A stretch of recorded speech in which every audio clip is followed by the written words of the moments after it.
Olá, bom dia pessoal, estamos aqui no evento da URI, na confraternização da URI, onde teremos hoje Rossandro Klinge, que vem fazer um bate-papo especial para os jovens. Bom dia, Rossandro. Bom dia, prazer estar aqui.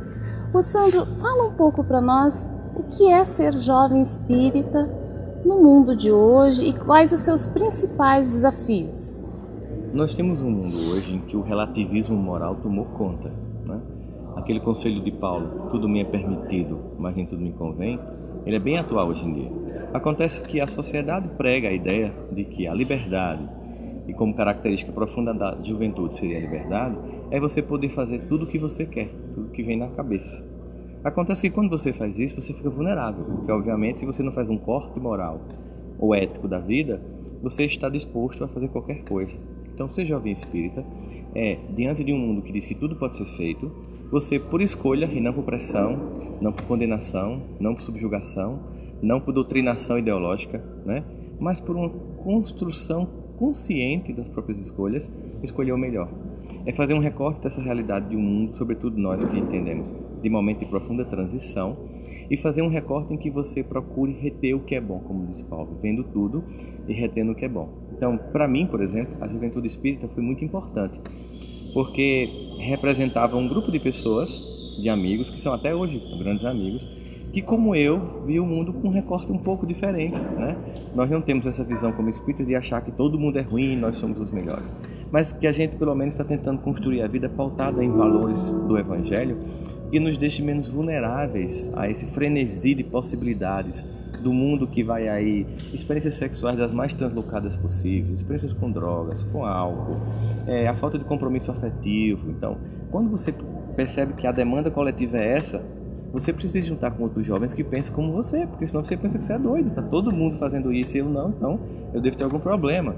E aí, quando você encontra na juventude espírita, aí você faz, não, então a gente não é que a gente é doido, a gente está querendo fazer uma escolha melhor. A gente está querendo ter uma vida pautada em valores, que no futuro representaria o quê? Um adulto mais saudável, uma pessoa com desenvolvimento de vida mais fraterno, a capacidade de poder se divertir, porque eu me divertia muito como jovem espírita. As viagens, os encontros de juventude espírita são coisas assim que marcam a gente. A gente consegue se divertir tanto quanto ou mais qualquer jovem, sem que a gente tenha nenhum tipo de comprometimento na vida. Isso é muito fantástico. E como que a gente pode atrair mais esses jovens para a casa espírita? Veja, tem jovens que nascem em famílias, berço espírita, mas não acreditam na existência de Deus. Tem a ver com o exemplo dos pais. Não vamos aqui dourar a pílula, né? O meu filho vai ser espírita se eu for alguém cuja a minha vida a doutrina espírita transformou. Se o meu filho vê que eu sou alguém que a doutrina espírita transformou, ele vai entender que aquilo funciona. Mas se eu sou alguém que no centro tem um comportamento, em casa outro, meu filho vai achar que eu sou hipócrita. E a tendência é ele achar que é um movimento espírita que não serve. Então isso é uma primeira coisa. Já tivemos a oportunidade de conversar com alguns jovens que deixaram de ser espíritas e a gente percebe que a maior parte deles, quase que 80%, deixam de ser espírita porque o comportamento do pai e da mãe no centro é diferente de em casa. Então é um buraco negro do movimento espírita que a gente tem que tentar cobrir. Uma outra coisa que a gente tem que ver é o seguinte, muitas vezes os centros espíritas não são atrativos para os jovens. Há alguns centros espíritas que tratam os jovens como se fosse um espírito menor. Não dá ele espaço, não dá ele poder, não deixa ele cantar, não deixa ele fazer arte. A arte atrai a juventude. Veja que nossos irmãos do campo da fé cristã de outras denominações, eles têm a arte como um grande evento de atração da juventude. E aí não pode cantar, não pode falar, não pode fazer uma peça, não pode recitar um poema. Qual é a graça que tem? Eu já fui a centro espírita fazer palestra que não tinha ninguém com menos de 50 anos. E quem é que vai substituir essas pessoas? Quer dizer, quando esse pessoal desencarnar, acabou o centro. Então, por quê? Porque o jovem lá tem que ficar calado, ele não pode emitir opinião. Se ele for para um grupo de estudo e discordar, ele pode ser recriminado. Se ele disser, eu sou a favor do aborto, ao invés de você argumentar e tentar mostrar para ele, você vai para um buraco. Quer dizer, há uma falta completa de bom senso lidar com um tipo de personalidade que, numa determinada época, que é a época da juventude, vai naturalmente demandar um debate. Você precisa conversar, dialogar, debater. A doutrina espírita tem argumento para tudo. Não precisa ter medo porque o meu filho está dizendo que é a favor do aborto. Eu vou ter como argumentar com ele e mostrar para ele que não tem sentido. Eu não preciso ter medo porque o meu filho acha que a eutanásia deve ser praticada em alguns casos, porque a doutrina espírita tem substância para um debate. Então talvez você seja pobre no conhecimento espírita, e aí você não sabe fazer o debate, aí você critica o seu filho. Isso acontece já no evangelho em casa, ele deixa de frequentar o evangelho, depois deixa de frequentar o centro, e na consequência ele muda até de religião. Não podemos esquecer que o jovem, ele é jovem nessa encarnação, mas ele é um espírito imortal. Exatamente. Ele muitas vezes vem com muito mais experiência até com que os próprios pais, se colocando no papel até de poder, o jovem espírita, ajudar os próprios pais, né? Como síntese de tudo isso, nós poderíamos dizer que uma importante mudança no movimento espírita seria de empoderamento da juventude. Ou seja, eu preciso deixar que o jovem assuma tarefas. Eu não posso impedi-los, eu posso orientá-los, mas eles precisam assumir tarefas, porque daqui a pouco eles vão estar no nosso lugar. Então, como se eles não foram treinados para isso? Vai ser assim de repente, Você vai ficar só escutando, depois vem praticar? Não. Vamos lá, vamos fazer um exórdio para treinar, fazer uma palestra. Vamos fazer uma encenação de um trecho do livro de André Luiz, de Emmanuel, né? Vamos pegar os 7 minutos de Emmanuel, do Haroldo, e vamos fazer uma encenação. Né? Que você tem tanta possibilidade do jovem demonstrar a arte, né? A música, tão importante para a juventude, não pode tocar, não pode ter música. Fica uma coisa assim, esquisita, seca, sabe? As pessoas confundem fé raciocinada com fé fria. Ao dizer que a fé raciocinada, não quer dizer que ela não é emocional. Não quer dizer que a relação com Deus tem emoções, né? E que não tem o sentimento de se sentir acolhido. Quer dizer que a gente não vai se deixar levar por mitos e por dogmas, mas as emoções estão presentes. Não é uma fé fria, é uma fé com razão. Perfeito. Falando agora um pouco da criança.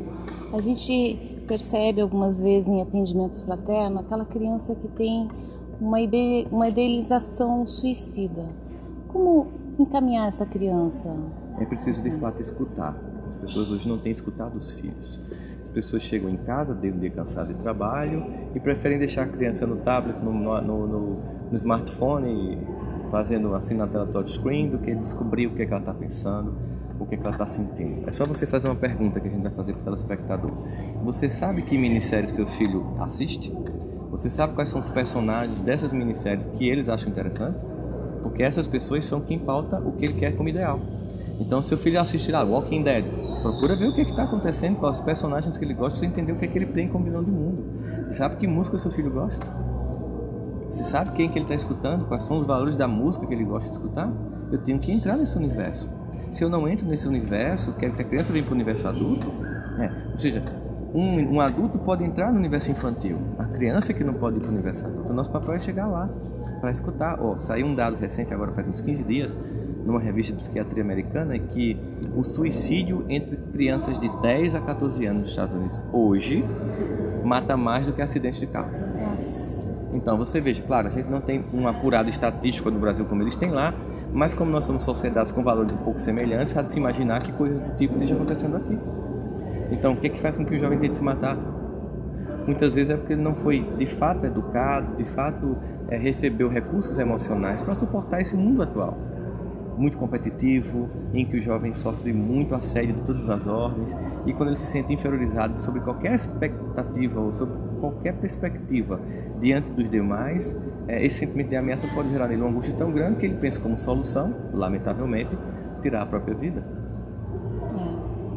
Ô Sandro, para finalizar, gostaria que você deixasse uma mensagem para todos os jovens aqui presente, em especial para a nossa Casa Espírita do GCAF, em Araucária, que você ainda vai lá, né? Se a gente conseguir agendar, tá filmado, hein? Filmado, um dia a gente consegue. Um dia a gente consegue.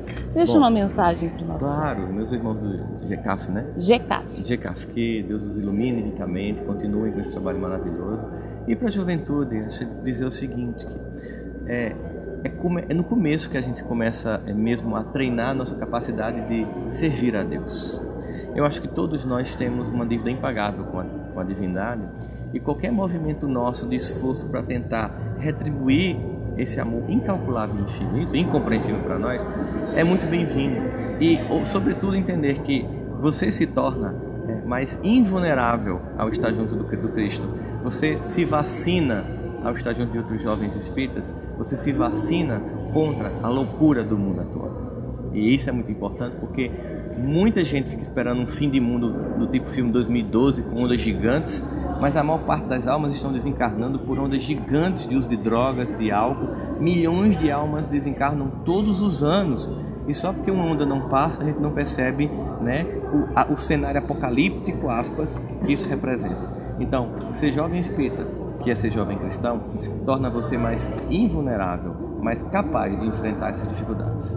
Rossandro, mais uma vez, muito obrigada. Foi um prazer imenso estar com você. Prazer todo meu. E é isso aí, pessoal.